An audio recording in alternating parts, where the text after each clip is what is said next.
The Book of 2 Samuel. In the Old Testament. Read from the New King James. 2 Samuel chapter 2 verse 1 through 32.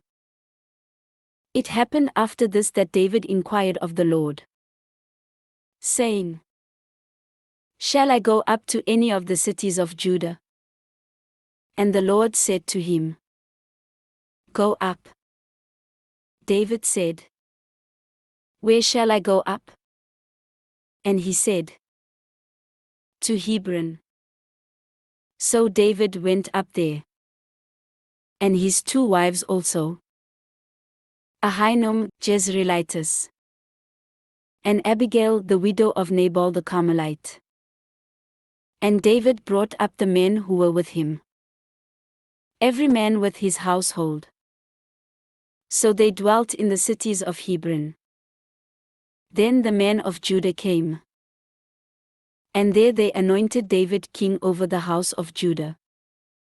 And they told David, saying, "The men of Jabesh Gilead were the ones who buried Saul." So David sent messengers to the men of Jabesh Gilead, and said to them, "You are blessed of the Lord, for you have shown this kindness to your lord, to Saul, and have buried him. And now may the Lord show kindness and truth to you. I also will repay you this kindness, because you have done this thing. Now therefore, let your hands be strengthened, and be valiant. For your master Saul is dead, and also the house of Judah has anointed me king over them." But Abner the son of Ner, commander of Saul's army, took Ishbosheth the son of Saul and brought him over to Mahanaim. And he made him king over Gilead, over the Asherites, over Jezreel, over Ephraim, over Benjamin, and over all Israel. Ishbosheth, Saul's son, was 40 years old when he began to reign over Israel. And he reigned 2 years. Only the house of Judah followed David. And the time that David was king in Hebron over the house of Judah was 7 years and 6 months. Now Abner the son of Ner, and the servants of Ishbosheth the son of Saul, went out from Mahanaim to Gibeon. And Joab the son of Zeruiah, and the servants of David, went out and met them by the pool of Gibeon. So they sat down, one on one side of the pool and the other on the other side of the pool. Then Abner said to Joab, "Let the young men now arise and compete before us." And Joab said, "Let them arise."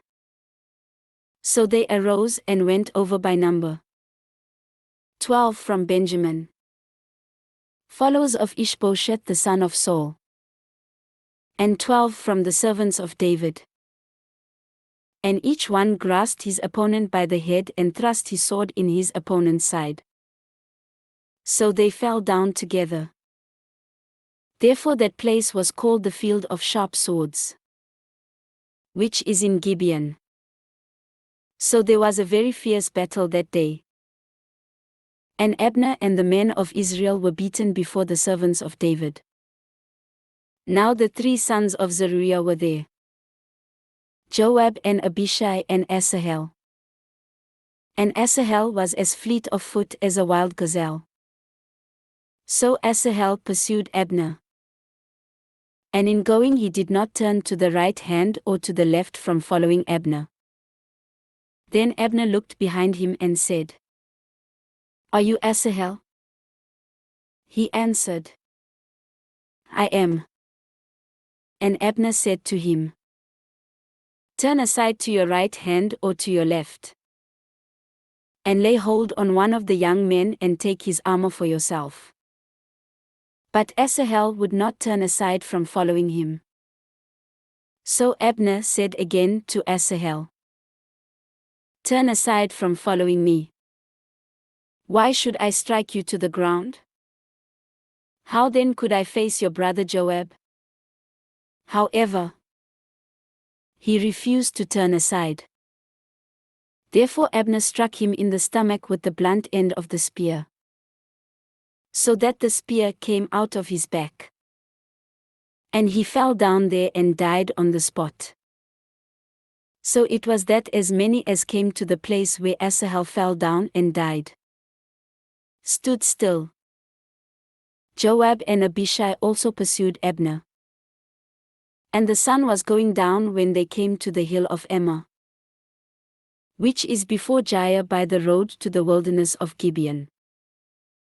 Now the children of Benjamin gathered together behind Abner and became a unit, and took their stand on top of a hill. Then Abner called to Joab and said, "Shall the sword devour forever?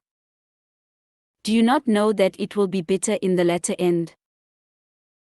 How long will it be then until you tell the people to return from pursuing their brethren?" And Joab said, "As God lives, unless you had spoken. Surely then by morning all the people would have given up pursuing their brethren." So Joab blew a trumpet, and all the people stood still and did not pursue Israel anymore, nor did they fight anymore. Then Abner and his men went on all that night through the plain, crossed over the Jordan, and went through all Bithron. And they came to Mahanaim. So Joab returned from pursuing Abner. And when he had gathered all the people together, there were missing of David's servants 19 men and Asahel. But the servants of David had struck down of Benjamin and Abner's men 360 men who died. Then they took up Asahel and buried him in his father's tomb, which was in Bethlehem. And Joab and his men went all night, and they came to Hebron at daybreak. This ends 2 Samuel chapter 2.